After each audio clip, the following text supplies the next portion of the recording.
Hello বন্ধুরা, অর্চনা রান্নাঘর লাইফে তোমাদের সবাইকে স্বাগত। আজকে আমি একটা দারুণ স্বাদের রেসিপি নিয়ে তোমাদের সামনে চলে এসেছি। দেখতে পাচ্ছ বন্ধুরা, এটা হচ্ছে পমফ্লেট মাছ। এই পমফ্লেট মাছের উপরে তোমাদের সামনে একটা রেসিপি করে দেখাচ্ছি। দেখো বন্ধুরা, এই রেসিপিটা করার জন্য কী কী লাগছে: টমেটো কুচি, 3টে কাঁচা লঙ্কা, লাগছে পেঁয়াজ বাটা, পোস্ত বাটা, আদা গ্রেট করা কিছুটা, আর কিছুটা রসুন গ্রেট করা, লাগছে লঙ্কা গুঁড়ো, হলুদের গুঁড়ো, লবণ আর সর্ষের তেল।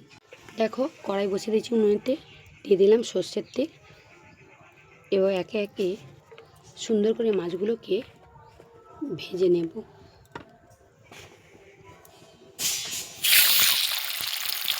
আমার মাছগুলো কিন্তু সুন্দরভাবে ভাজা হয়ে গেছে। এবার তেল কিছুটা রয়ে গেছে, ওই তেলেতে দিয়ে দেবো একে একে টমেটো কুচি,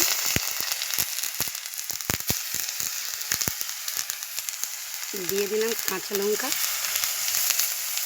দিয়ে দিলাম সামান্য লবণ,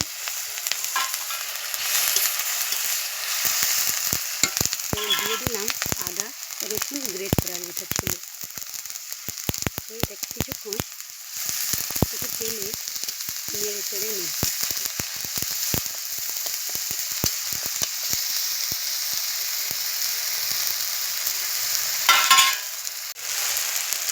দিয়ে দিলাম পেঁয়াজ বাটা। পেঁয়াজটা দেওয়ার পর আবার কিছু নেড়ে দিই এবং একে একে দিয়ে দিলাম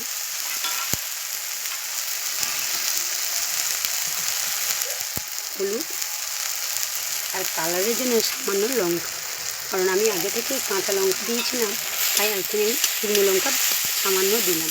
তো এটাকে ভালো করে নেড়ে চেড়ে জল দিয়ে কিছুক্ষণ চাপা দিয়ে রেখে দিলাম। দেখো ঢাকনাটা খুলে নিয়েছি। এবার দিয়ে দিলাম আগে থেকে পোস্ত বাটাটা।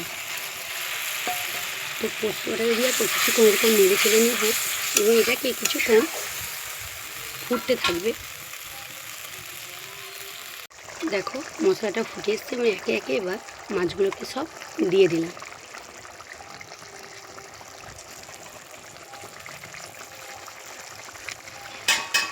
নুনটা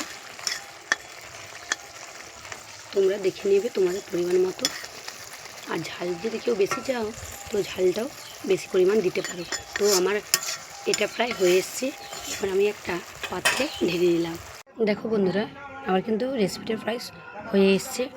তো আমার এই রেসিপিটা যদি তোমাদের খুব ভালো লেগে থাকে অবশ্যই একটা লাইক শেয়ার করতে ভুলো না। ভালো দেখো, ফিরে আসছি নতুন নতুন রেসিপি নিয়ে। ধন্যবাদ। হ্যালো বন্ধুরা, অর্চনা রান্নাঘর লাইফে তোমাদের সবাইকে স্বাগত। আজকে আমি একটা দারুণ স্বাদের রেসিপি নিয়ে তোমাদের সামনে চলে এসেছি। দেখতে পাচ্ছ বন্ধুরা, এটা হচ্ছে পমফ্লেট মাছ। এই পমফ্লেট মাছের উপরে তোমাদের সামনে একটা রেসিপি করে দেখাচ্ছি। দেখো বন্ধুরা, এই রেসিপিটা করার জন্য কী কী লাগছে: টমেটো কুচি, 3টে কাঁচা লঙ্কা, লাগছে পেঁয়াজ বাটা, পোস্ত বাটা, আদা গ্রেট করা কিছুটা, আর কিছুটা রসুন গ্রেট করা, লাগছে লঙ্কা গুঁড়ো, হলুদের গুঁড়ো, লবণ আর সর্ষের তেল। দেখো কড়াই বসিয়ে দিয়েছি, উনুনেতে দিয়ে দিলাম সর্ষের তেল। এবার একে একে সুন্দর করে মাছগুলোকে ভেজে নেব।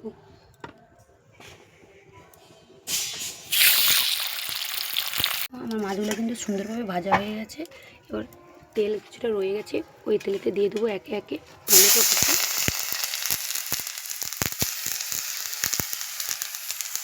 দিয়ে দিলাম কাঁচা লঙ্কা, দিয়ে দিলাম সামান্য লবণ,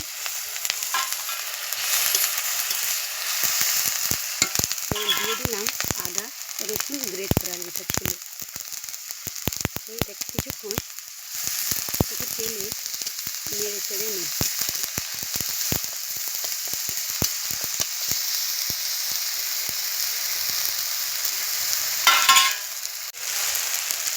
দিয়ে দিলাম পেঁয়াজ বাটা। পেঁয়াজটা দেওয়ার পর আবার কিছু নেড়ে দিই এবং একে একে দিয়ে দিলাম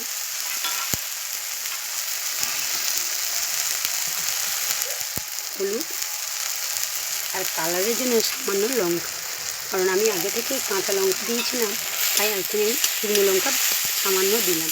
তো এটাকে ভালো করে নেড়ে চেড়ে জল দিয়ে কিছুক্ষণ চাপা দিয়ে রেখে দিলাম। দেখো ঢাকনাটা খুলে নিয়েছি, এবার দিয়ে দিলাম আগে থেকে পোস্ত বাটাটা। তো পোস্ত বাটাটা দিয়ে কিছুক্ষণ এরকম নেড়ে চেড়ে নেব এবং এটাকে কিছুক্ষণ ফুটতে থাকবে। দেখো মশলাটা ফুটে এসছে, আমি একে একে এবার মাছগুলোকে সব দিয়ে দিলাম।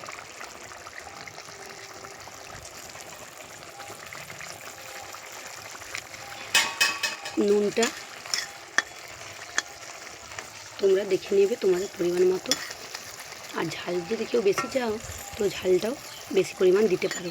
তো আমার এটা প্রায় হয়ে এসছে, এবার আমি একটা পাত্রে ঢেলে দিলাম। দেখো বন্ধুরা, আমার কিন্তু রেসিপিটা প্রায় হয়ে এসছে। তো আমার এই রেসিপিটা যদি তোমাদের খুব ভালো লেগে থাকে অবশ্যই একটা লাইক শেয়ার করতে ভুলো না। ভালো দেখো, ফিরে আসছি নতুন নতুন রেসিপি নিয়ে। ধন্যবাদ।